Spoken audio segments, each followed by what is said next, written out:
Last lecture में हमने कुछ कट्स के ऊपर बात की और मुझे उम्मीद है कि डिफरेंट कट्स को स्टडी करके आपको अंदाज़ा हुआ होगा और मे बी आपने अब शायद कुछ नोट करना भी शुरू कर दिया हो किस तरीके से इन कट्स को यूज़ करके आप एडिट में खेल सकते हैं। एडिट नाम ही क्रिएट करने का है, जैसे कि पहले भी बात हो चुकी है कि आपके पास बहुत सारी ऑप्शंस मौजूद होती हैं, डिफरेंट वेरिएशंस होती हैं। अब आपने डिसाइड करना होता है कि कौन सा शॉट कहाँ से आपको यूज़ करना है और हर एक का इम्पैक्ट उस तरह से डिफरेंट हो सकता है। अभी कटिंग ऑन एक्शन मतलब आपका मूवमेंट वाले शॉट के ऊपर किस तरह से हम कट करते हैं, हम उसके ऊपर बात करेंगे। कुछ मैं आपको एग्जांपल्स दिखाऊंगा, ऑब्वियसली कुछ हॉलीवुड मूवीज़ की मैं आपको कुछ शॉर्ट्स थोड़े थोड़े से सीन्स उसमें से दिखाता हूँ कि किस तरीके से मूवमेंट के अंदर कट करके आपका सीक्वेंस बनाया जाता है। और कुछ हम अपनी भी टाइमलाइन पे करके देखेंगे किस तरीके से हम शॉट को मैच करते हैं और किस तरीके से हम उसको फिल्म करते हैं। जी, तो मेरे पास अभी टाइमलाइन पे कुछ डिफरेंट मूवीज़ की कुछ क्लिप्स हैं। मैं फुल स्क्रीन करता हूँ, आपको दिखाता हूँ और इसमें आप नोट कीजिएगा कि 2 शॉट को जिस तरह से जब जोड़ा जाता है, तो वो बेसिकली जो एक्शन है, वो मूवमेंट के अंदर है, वो मोशन के अंदर है।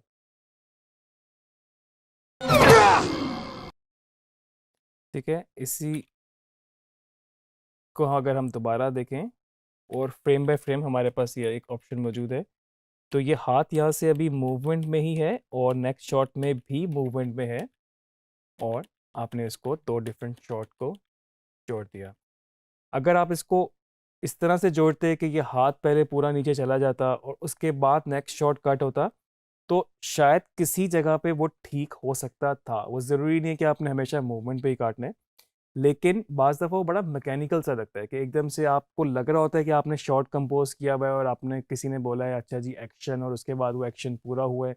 फिर वो एक्शन पूरा हुआ है, उसके बाद फिर नेक्स्ट शॉट में गए हैं, तो वो आपका जो एडिट है थोड़ा-सा ज़रा मैकेनिकल वर्ड आई थिंक इस वक़्त यूज़ करना राइट है। तो आपको थोड़ा-सा मैकेनिकल सा लगता है और उसमें कुछ आपको रियलिस्टिक, स्मूथ उस तरह से चीज़ें नज़र नहीं आती। तो ये एक टेक्निक ऐसी है जिसमें आपके पास पॉसिबिलिटीज़ भी बहुत होती हैं, आप कहाँ से इसको कट करना चाहते हैं, कहाँ से नेक्स्ट शॉट लेना चाहते हैं और कौन सा आपके पास शॉट टाइप मौजूद है। इसी तरह से ये एक और मेरे पास एग्ज़ाम्पल है। ये भी आप देख सकते हैं, अगर इसको हम देखें, ये 2 शॉट थे, एक ये शॉट और ये फ्रेम बाय फ्रेम एक्शन के साथ इसको जोड़ा, मूवमेंट के साथ, इसकी मूवमेंट और साथ में नेक्स्ट शॉट की मूवमेंट। और आप देख लें बड़ा कॉमनली यूज़ होता है, इवन कि जस्ट एक कैरेक्टर की टर्निंग है, बड़ा मशहूर शॉट है हमारे पास ये एक मैट्रिक्स मूवी का। तो इसमें ये मूवमेंट है और साथ में फिर एक ये मूवमेंट। कुछ और एग्जांपल्स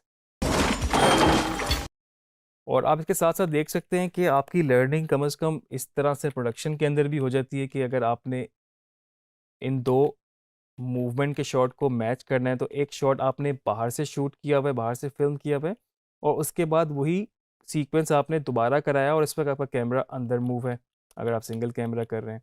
तो आप देख सकते हैं कि आपको आपकी लर्निंग बहुत ज़्यादा इस हद तक भी हो जाती है कि किस तरीके से प्रोडक्शन में, किस तरीके से कैमरा में काम किया जाता है। Cutting on action technique basically आपकी ज़्यादातर यूज़ होती है फिक्शन के अंदर या मतलब आप कह लें फिल्मों के अंदर, लेकिन ये एक ऐसी ज़बरदस्त टेक्निक है कि अब आप इसको डॉक्यूमेंट्रीज़ में, बेशक वो कोई न्यूज़ रिपोर्टिंग क्यों ना हो, वो कोई भी नॉन फिक्शनल चीज़ क्यों ना हो, तो उसके अंदर भी बहुत ज़्यादा यूज़ हो रहा है। ख़ासतौर पर डॉक्यू ड्रामा जहाँ पर री-एनेक्टमेंट हुई होती है, कोई बंदा अपनी कोई बता रहा है स्टोरी या कोई चीज़ कहानी इस तरह से एक्सप्लेन कर रहा है और पीछे उसकी स्टोरी चल रही है, तो वहाँ पर इस तरह के सीक्वेंस सारे शूट होके उस पे काम किया जाता है। तो आपको अगर ये लग रहा हो कि ये टेक्निक सिर्फ फिल्मों में यूज़ होती है और मे बी आप फिल्म नहीं, आप तो फ्रीलांस जस्ट यूट्यूब वीडियोस कर रहे हैं, तो उसमें आपको ज़रूरत नहीं पड़ेगी, तो ऐसा बिल्कुल नहीं है। आपको इसकी ज़रूरत आगे हर तरह के काम में पड़ सकती है। तो इसको आप बिल्कुल टेक्निक को समझें और इसकी प्रैक्टिस करें।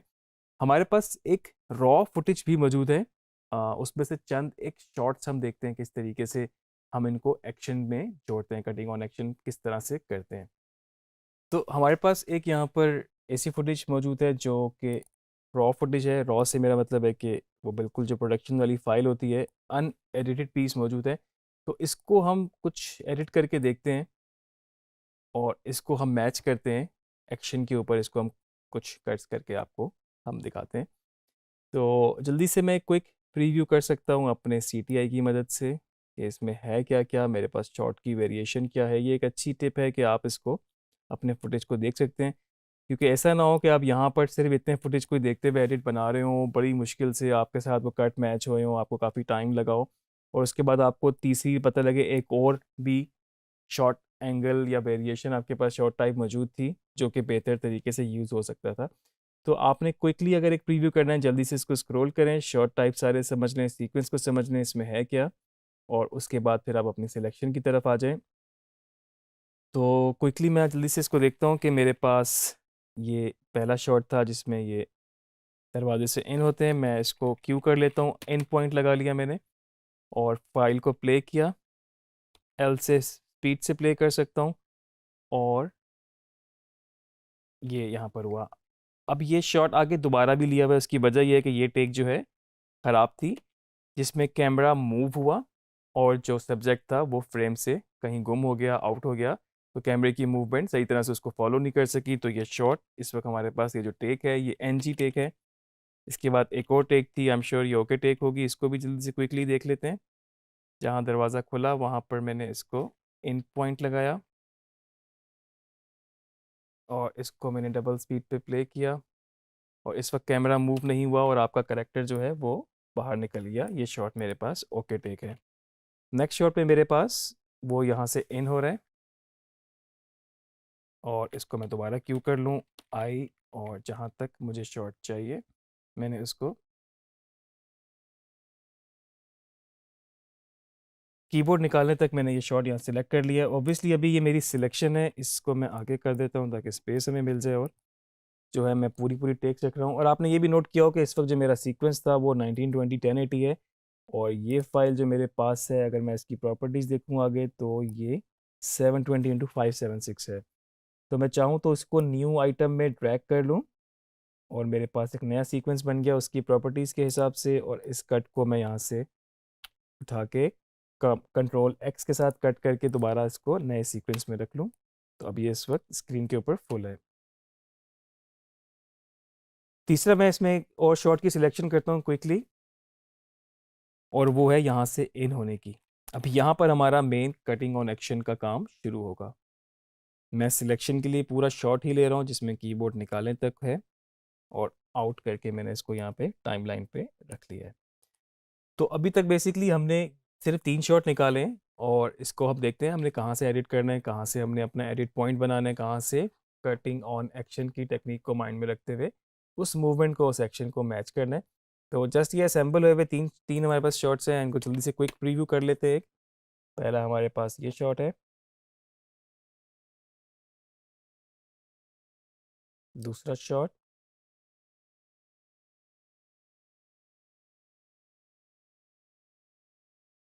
और फिर उसके बाद हमारे पास ये तीसरा शॉट। तो टाइमलाइन पे मेरे पास इस वक्त 3 शॉट्स की ऑप्शन मौजूद है और इनको मैं एडिट करता हूँ फाइनल अपना। इसको मैं देखता हूँ यहाँ से ये आउट हुआ, हो सकता है कि इसको मुझे शार्प इतना ही करना हो कि यहाँ से फ़ौरन आउट हुआ। इसको मैं यहाँ से रिपल एडिट टूल के थ्रू बंद कर दूंगा और जो नेक्स्ट शॉट है वो उसको भी चाहूँ थोड़ा सा शार्प कर सकता हूँ। तो बिल्कुल आपके पास यहाँ से जैसे ही वो आउट होगा तो नेक्स्ट शॉट में आपके पास आपका सब्जेक्ट करेक्टर इन हो जाएगा।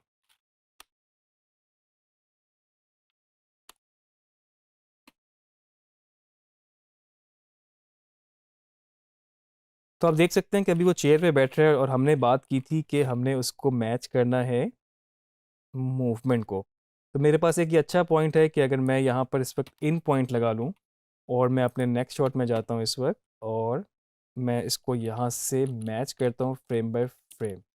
तो जिस जगह पे मैंने इन पॉइंट लगाया था वो ये थी और आउट पॉइंट मैंने यहाँ लगाया, और ये मैंने सिर्फ रेफरेंस के लिए लगाया कि मैं अपने इन और आउट पॉइंट से देख सकूं कि मेरे दोनों शॉट मैच हो रहे हैं कि नहीं।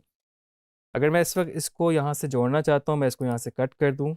मैंने शॉर्टकट की सी से रेजर टूल पकड़ा, इसको यहाँ से डिलीट किया और बीच वाला एरिया मैंने पकड़ के इस वक्त डिलीट किया, खाली स्पेस पे सिलेक्ट करके डिलीट प्रेस किया। तो मेरे पास इस वक्त ये 2 शॉट इस तरह जुड़ चुके हैं और मैं इसको प्ले करके देखता हूँ।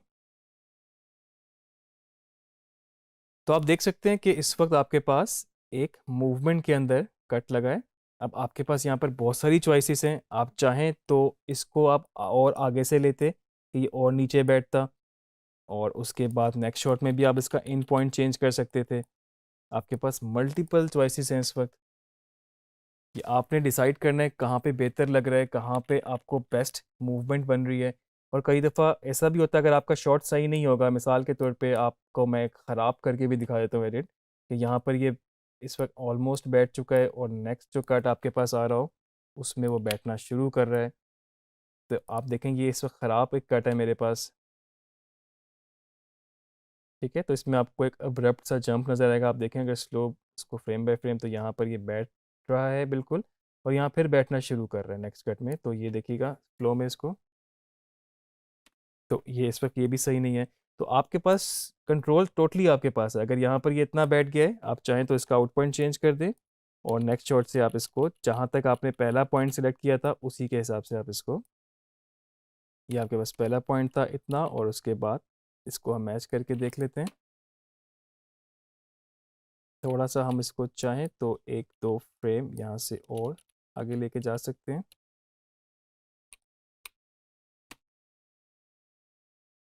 तो ये बेसिकली आपके पास कटिंग ऑन एक्शन, एक्शन मतलब मूवमेंट के बीच में कटिंग। अब इसके बाद वाला सीक्वेंस भी एक शॉट और लगा के देख लेते हैं। अब आप देखेंगे यहाँ पर ये कीबोर्ड की ट्रे निकाल रहे हैं, और अपनी रॉ फुटेज में अगर मैं नज़र मारूँ तो मेरे पास एक प्रॉपर शॉट मौजूद है जिसमें कीबोर्ड की ट्रे निकल रही है। और इससे पहले आप देख रहे हैं बैठने वाले शॉट भी मौजूद हैं, आप चाहें तो अपने एडिट में ये भी ऐड कर सकते हैं। तो मुझे यहाँ पर इस शॉट को इंसर्ट करना है, इस शॉट को लगाना है। इन और आउट से मैंने इस शॉट की सिलेक्शन कर ली, इसको मैं टाइमलाइन पे रखता हूँ। अब मैं यहाँ टाइमलाइन पे डिसाइड करूँगा कि मुझे ये शॉट, आप देख सकते हैं इसमें ये ट्रे खुल चुकी है फ्रेम बाय फ्रेम। अगर मैं यहाँ से इसको मैच करूँ,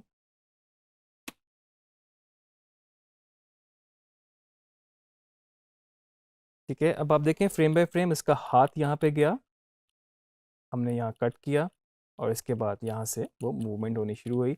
अब ये कट भी ठीक है, लेकिन अगर मैं कहूँ कि इसको मैं थोड़ा सा और बेहतर करूँ, तो मैं इसको इस तरह से कर सकता हूँ कि मैंने इसको थोड़ा सा एक्सपेंड किया, और थोड़ा सा कीबोर्ड की जो ट्रे है यहाँ से खोल के इस्टेब्लिश कर लिया, ताकि मेरा जो कट है वो मूवमेंट के अंदर रहे।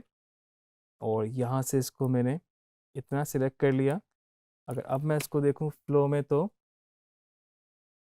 एक या दो फ्रेम में यहाँ से चाहूँ तो पिछले शॉट से कम कर सकता हूँ, और इसको मैं इसके साथ जोड़ सकता हूँ। आपके पास और भी चॉइस है, आप इसको सेट कर सकते हैं और तरीके से, लेकिन अगर इसको आपको ज़रा नेचुरल बनाना है तो आपको इसको मूवमेंट के अंदर ही कट करना पड़ेगा। आप देख सकते हैं कि अभी हमने इन दो कट्स पे बेसिकली मूवमेंट पे कट किया है, एक ये और दूसरा ये जो ये वाली ऑप्शन। तो ये कट थोड़ा सा अभी भी अब्रप्ट मुझे लग रहा है, आप इसको मज़ीद रिफाइन कर सकते हैं। आप अपनी किसी शूट की भी, अपनी फिल्म की भी फुटेज पे इस तरह कर सकते हैं। तो ये आपने कुछ अभी कटिंग और एक्शन टेक्निक पे देखा कि किस तरह से हमने मूवमेंट के अंदर कट किया और दो शॉट्स को मूवमेंट के अंदर हमने जोड़ा। आपके माइंड में शायद शुरू में सवाल हो कि हम क्यों इतना ज़्यादा शॉर्ट टाइप्स, कॉम्प्लेक्स शॉट्स, या फिर हम बहुत ज़्यादा प्रोडक्शन की चीज़ों को देख रहे हैं। तो बेसिकली एडिटिंग के लिए आपको ये सारी चीज़ें पता होना ज़रूरी है, और मेरा ख्याल से आपकी लर्निंग ही बहुत मैटर करती है इस पे कि आपको प्रोडक्शन की वो सारी सेंस हो, कैमरे की वो सारी सेंस हो। और एडिटिंग बेसिकली नाम भी इसी चीज़ का है, क्योंकि एडिटिंग के आने के बाद ही सारी आपकी फिल्म मेकिंग की ग्रामर स्टैब्लिश होना शुरू हुई। क्योंकि एडिटिंग ना होती तो आपके पास वो सारी ऑप्शंस शूट करने की, फिल्म करने की मौजूद ही ना होती। इस टेक्निक को आप अपनी फ़ोन से, अपने कैमरा से ख़ुद भी फिल्म करके अपने शॉट, अपने सीक्वेंस बेसिक बना सकते हैं, और अगर चाहें तो बाकी एग्जिस्टिंग फाइल्स पे भी काम कर सकते हैं। प्रैक्टिस कंटिन्यू रखें, आगे फर्दर चीज़ों पे बात करेंगे।